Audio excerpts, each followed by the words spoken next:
Cek cek cek 1 2 3. Oke, sudah masuk ya. Selamat datang di video kita ya. Hari ini kita akan membahas bukan sesuatu yang berat seperti membahas paper atau membahas riset-riset terbaru, tapi hari ini saya mau membahas sesuatu tentang ini ya, menggunakan LLM ya. Jadi bagaimana gitu ya, bagaimana kita sebagai software engineer gitu ya, ini spesifik ya sebenarnya, ini panduan gitu ya, panduan menggunakan LLM untuk software engineer gitu ya, untuk membantu kita dalam daily task coding gitu ya. Jadi apa sih namanya, mungkin sekarang ini sudah bisa dikatakan bahwa LLM itu bisa membantu kita gitu ya, bisa membantu software engineer untuk melakukan tugas-tugas coding sehari-hari gitu ya. Jadi tidak seperti early 2023 yang LLM itu masih sangat sering berhalusinasi dan malah merepotkan pekerjaan kita gitu ya. Namun sekarang LLM sudah lebih mature, sudah lebih sudah lebih bagus gitu ya, sudah lebih siap untuk membantu software engineer gitu ya. Nah, jadi begini gitu ya, ada beberapa tips dan panduan untuk menggunakan LLM yang menurut saya sih bisa digunakan gitu ya. Dan tips-tips ini tuh tidak baku gitu ya, tidak baku dan fleksibel gitu ya. Maksudnya fleksibel itu tips-tips ini tuh mungkin akan berubah gitu ya, dengan semakin berkembangnya LLM gitu ya, dengan semakin berkembangnya model-model yang lebih canggih ya. Namun saya pikir tips-tips yang akan saya jelaskan ini ya setidaknya mungkin bisa digunakan dan bisa diadaptasi kalau misalkan nanti ada model-model yang lebih baru dan lebih canggih gitu ya. Tips yang pertama dalam menggunakan LLM apapun gitu ya, teman-teman suka menggunakan LLM apapun itu, usahakan menggunakan bahasa Inggris ya. Kenapa menggunakan bahasa Inggris ya? Karena LLM itu di-train ya, dataset yang digunakan untuk melakukan training LLM itu mostly adalah bahasa Inggris ya. Jadi mau LLM itu misalkan dikatakan LLM itu LLM khusus untuk bahasa Indonesia, atau misalkan LLM itu di-train secara secara lebih lanjut lagi dengan bahasa Indonesia, tetap saja dataset corpus teks bahasa Inggris itu tetap jauh lebih banyak, dan itu mengisi porsi training dataset ya. Bahkan itu mungkin porsinya 90% lebih kali ya, 90% lebih dari dataset bahasa selain bahasa Inggris gitu ya. Jadi mau teman-teman menggunakan LLM apapun, usahakan memakai bahasa Inggris ya. Karena ya kalau misalkan teman-teman menggunakan bahasa Inggris, teman-teman bisa lebih fleksibel gitu ya, terus hasilnya pun hasil output gitu ya, output dari LLM tersebut akan menjadi lebih bagus. Bukan lebih bagus ya, lebih rich itu maksudnya kaya itu maksudnya ya lebih ini ya. Jadi kalau misalkan teman-teman tahu gitu ya tentang statistik ya, ada yang namanya normal distribution, ataupun ya distribusi statistik. Nah, seperti ini gitu ya. Nah, kok nggak keluar ya, pokoknya distribusi seperti ini lah ya nih.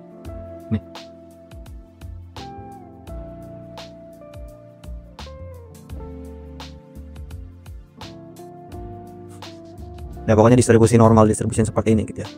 Nah, ketika dataset yang digunakan itu adalah dataset bahasa Inggris ya, maka normal distribusinya itu akan lebih ke kanan gitu ya. Jadi contoh-contoh atau ya dataset yang berkualitas itu lebih banyak. Jadi kalau misalkan kita menggunakan bahasa Inggris, kalau misalkan teman-teman menggunakan bahasa Indonesia, maka data distributionnya gitu ya, itu lebih sedikit yang bagus-bagus gitu ya. Yang bagus-bagus itu maksudnya ya contoh-contoh teks yang bagus. Contoh-contoh teks yang bagus ya, misalkan kode yang bagus atau apapun lah gitu ya, Jadi kalau misalkan teman-teman memahami gitu ya bahwa LLM itu adalah statistical model gitu ya, maka semakin banyak contoh yang bagus gitu ya, maka outputnya itu akan likely lebih bagus ya, kurang lebih lah gitu ya. Ya intinya salah satu saran paling ampuh gitu ya untuk menggunakan LLM ya, gunakanlah bahasa Inggris gitu ya, Oke, itu sebenarnya tips yang pertama gitu. Itu tips yang sangat sederhana gitu. Kedua gitu ya, kedua, biasakanlah gitu ya, biasakanlah ini ya, biasakanlah untuk memahami bahwa LLM itu bukan cuma satu. Bukan cuma satu tuh maksudnya LLM itu bukan cuma ChatGPT doang loh, gitu ya. Jadi mungkin gitu ya, mungkin karena banyak dari kita itu familiar dengan bahwa LLM itu ChatGPT, padahal sebenarnya tidak gitu ya. Jadi iya gitu ya, ya mungkin OpenAI itu membuat LLM yang mudah digunakan, menggunakan UI yang bagus dan ya intuitif dan sebagainya gitu, dan model-model buatan OpenAI itu mudah digunakan dan enak digunakan gitu. Tapi gitu ya, kita tuh bisa loh, kita tuh bisa menggunakan LLM semisal sederhana menggunakan cloud ya. Jadi apa sih namanya, sayang sekali bahwa LLM terbaik ya, terutama untuk kebutuhan ini ya, kebutuhan technical, kebutuhan engineering itu atau kebutuhan coding lah ya, itu LLM terbaik itu bukan buatan OpenAI. Jadi ya gitu, jadi biasakanlah menggunakan LLM selain buatan OpenAI. Walaupun LLM buatan OpenAI itu apa sih namanya, kita tuh familiar dengan apa sih namanya, behaviornya, kita tuh familiar dengan UI-nya, itu enak menggunakannya gitu ya, dan sebagainya. Tapi sorry itu saya bahwa apa sih namanya, LLM terbaik untuk coding itu bukan buatan OpenAI. Sesederhana cloud gitu ya, cloud 3.5 Sonnet itu sudah eksis gitu ya, sudah eksis, mengisi gitu ya, mengisi ranking pertama sebagai LLM terbaik untuk coding selama berbulan-bulan lah, hampir ya mungkin dari semenjak dia rilis gitu ya, dari semenjak dia rilis. Jadi ya biasa karena menggunakan LLM selain buatan OpenAI gitu ya. Dan tidak hanya cloud gitu, tidak hanya cloud, LLM lain seperti misalkan DeepSeek gitu ya, DeepSeek V3 yang paling baru ini sudah mengisi gitu ya, mengisi ranking teratas lagi ya, jadi menggantikan cloud. Atau mungkin kalau misalkan teman-teman memakai Qwen gitu ya, Qwen 32B Coder gitu juga ya, karena LLM selain itu, LLM alternatif itu selain bisa lebih bagus, kedua mereka lebih murah gitu. Jadi teman-teman tidak merogoh kocek apapun gitu ya untuk belajar menggunakan LLM tersebut ya, atau mungkin menggunakan LLM tersebut langsung gitu ya. Jadi bisa karena menggunakan LLM selain punya OpenAI. Karena begini gitu ya, karena setiap LLM itu menurut saya mempunyai karakteristiknya masing-masing gitu ya. Karena semua LLM itu pasti gitu ya, pasti ditrain dengan dataset yang berbeda-beda, ditrain dengan metode yang berbeda-beda, jadi hasilnya pun akan berbeda-beda gitu ya, akan berbeda-beda. Dan gitu ya, dengan kita menggunakan lebih banyak LLM, kita tuh terpapar dengan lebih banyak hasil gitu ya. Jadi itu tuh kayak semisal kita nanya, kita tuh jangan cuma nanya ke satu orang, kita tuh nanya ke banyak orang untuk mengkonfirmasi hasil tersebut ya. Nah itu mungkin analoginya ya. Jadi gunakanlah lebih banyak LLM untuk mengkonfirmasi gitu ya, mengkonfirmasi informasinya gitu ya. Kalau misalkan 4 dari 5 orang bilang A, terus ada satu orang yang bilang B, tentu kita apa sih namanya, akan lebih ini ya, kita tuh akan lebih yakin dengan jawaban yang 4 orang itu bilang gitu ya. Begitu gitu ya. Jadi cobalah gunakan LLM alternatif. Dan apa sih, LLM alternatif itu tidak sulit kalau digunakan. Kita tuh tidak perlu mempunyai, misalkan kita tuh tidak perlu nge-deploy sendiri di lokal gitu ya, menjalani itu nggak perlu gitu ya. Kayak misalkan DeepSeek aja, DeepSeek di websitenya ada gitu ya, cek DeepSeek gitu ya, ada DeepSeek gitu ya, sini gitu ya.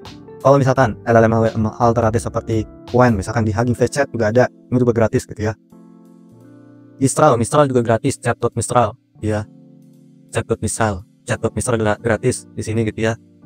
Atau mungkin cloud juga gitu ya. Cloud itu sebenarnya kita tidak perlu apa sih namanya, membayar subscription-nya untuk menggunakan model mereka gitu ya. Kita bisa menggunakan cloud 3.5 Sonnet dengan gratis gitu ya, kalau misalkan ya dikasih gratis gitu ya, bisa gitu ya. Jadi ya biasakanlah menggunakan LLM selain punya OpenAI itu gitu. Nah, ketiga ada beberapa LLM wrapper yang berguna gitu ya, selain kita tuh menggunakan LLM langsung gitu ya. Semisal saja contoh adalah Cursor. Ini versi yang berbayar gitu ya. Ini adalah IDE ini ya, IDE yang menggunakan LLM untuk ya membantu lah. Cuman ini bayar gitu ya. Nah contoh-contoh yang lain ya, misalkan kayak menggunakan apa sih namanya, extension, misalkan di VS Code, misalkan mau memakai Qwen gitu ya. client bisa gitu ya.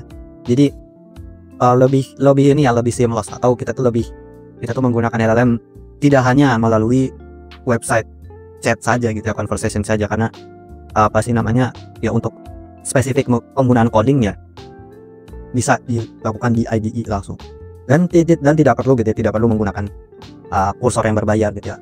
Extension seperti ini pun gratis gitu ya, atau mungkin iDare gitu ya, kalau apa sih namanya, kalau misalkan ya tools seperti ini at some point membantu gitu ya, misalkan mau menanyakan gitu ya, menanyakan informasi tertentu yang kita tuh apa sih namanya tidak tahu sebelumnya gitu ya, atau apapun bisa terus gitu ya. Oh ya, sebelum kayak tools yang lain misalkan kayak V0.dev gitu ya. V0.dev ini menurut saya tools yang sudah mulai mature ya. Ini adalah apa sih namanya full stack gitu ya, full stack app generator gitu. Jadi bisa nge-generate UI, bisa nge-generate apa sih namanya logic backend gitu ya, dengan Next.js dan Satsy UI gitu. Ini tools yang sudah mulai mature gitu ya. Saya mengikuti perkembangan V0 ini dari awal gitu, dari awal rilis bahkan tahun lalu gitu ya, sampai sekarang, dan saya bisa katakan V0 ini sudah mulai mature gitu ya, dan kita pun bisa menggunakannya secara gratis. Jadi kalau misalkan teman-teman suka gitu ya menggunakan Next.js kan banyak yang pakai juga, Satsy UI juga banyak yang pakai, atau menggunakan Vercel itu banyak yang pakai. V0 ini sangat membantu gitu ya, dan ya, atau mungkin yang premium guys seperti Bob gitu ya, Bob.neo gitu ya, ini juga bisa gitu loh ya. Namun dari sekian banyak tools yang ada, tools LLM, tools AI tersebut, saya sarankan itu teman-teman coba menggunakan yang versi free dulu gitu ya. Kalau misalkan teman-teman apa sih namanya dari tools yang free itu teman-teman mendapatkan manfaat gitu, terus oh ini berguna nih di daily task saya gitu ya, ya sudah, teman-teman boleh invest ke tools yang berbayar gitu ya. Kuncinya adalah jangan langsung FOMO gitu, jangan langsung FOMO bayar subscription gitu ya, karena bisa jadi tidak cocok gitu ya, tidak cocok atau apapun gitu ya, tidak cocok atau apapun. Iya gitu ya. Dan terus yang tips yang keempat, mungkin ini tips yang sangat spesifik, karena tips ini hanya bisa digunakan di model-model yang punya konteks window yang sangat panjang, contohnya game ini gitu ya. Tips yang keempat ini apa gitu ya? Tips yang keempat ini adalah memanfaatkan kemampuan in context learning dari sebuah model gitu ya. In context learning itu apa? In context learning itu semisal gitu ya, kita itu memasukkan dokumentasi atau informasi apapun gitu ya, informasi apapun yang panjang gitu ya ke dalam model gitu ya. Jadi model itu membaca dulu source tersebut ya, yang panjang itu, mungkin teman-teman bisa masukin buku apapun, textbook, paper apapun gitu ya, yang itu tuh sangat panjang, halamannya banyak gitu. Terus teman-teman nanya gitu ya, teman-teman baru nanya apa sih metode ini, itu menurut saya sangat ampuh untuk mengulangi halusinasi pada model, terutama ketika kita menanyakan sesuatu yang sangat spesifik dan informasi yang general yang terdapat di internet itu kurang untuk mengcover ini topik tersebut gitu ya.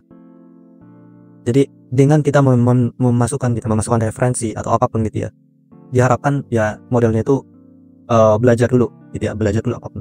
Biasanya sih saya memasukkan paper misalkan ya, memasukkan paper seperti ini, terus saya nanya gitu ya, ini paper konsepnya seperti apa gitu ya, itu. Dan metode ini itu hanya works kalau misalkan window konteksnya muat gitu ya, karena iya gitu, karena kalau kita masukin textbook, kalau kita masukin dokumen apapun yang halamannya panjang ya, kalau misalkan window konteksnya sedikit ya nggak bakal muat gitu. Jadi metode ini tuh sejauh ini hanya works di model-model game ini, karena mereka punya window konteks yang sangat panjang, 1 juta dan 2 juta. Nah, dan ini pun gratis gitu ya. Ini tuh sangat-sangat works ketika kita bertanya sesuatu yang sangat spesifik, sesuatu yang baru, sesuatu yang model itu belum pernah belajar gitu ya. Begitu gitu ya. Jadi ya gitu, ada 4 tips yang bisa saya berikan gitu ya. Pertama, menggunakan bahasa Inggris. Kedua, LLM itu bukan cuma ChatGPT, gunakan LLM alternatif. Ketiga, teman-teman bisa menggunakan LLM selain di website gitu ya, yang conversation itu. Jadi misalkan teman-teman menggunakan IDE, menggunakan tools yang spesifik seperti V0 atau Bob, itu juga boleh gitu ya. Keempat, manfaatnya adalah in context learning gitu ya. Itu 4 tips. Jadi 4 tips untuk menggunakan LLM sebagai software engineer ya, untuk membantu kita dalam menyelesaikan tugas-tugas coding kita sehari-hari gitu ya. Mungkin sedikit saja gitu ya dari saya untuk video ini. Ini video tips saja, video tips, jadi tidak terlalu berat. Tidak ketemu di video kita selanjutnya. Bye bye.